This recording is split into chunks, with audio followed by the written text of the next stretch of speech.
jablone, jablká.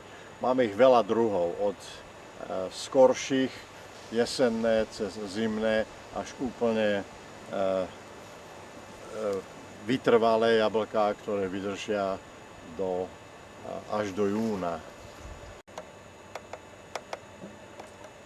Ďalším zaujímavým ovocím sú slivky.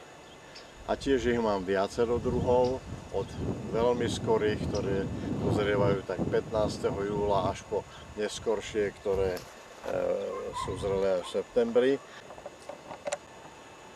Hrušky Williams asi predovšetkým na pálenku, ale hodí sa aj na všelijaké rôzne použitie ďalšie,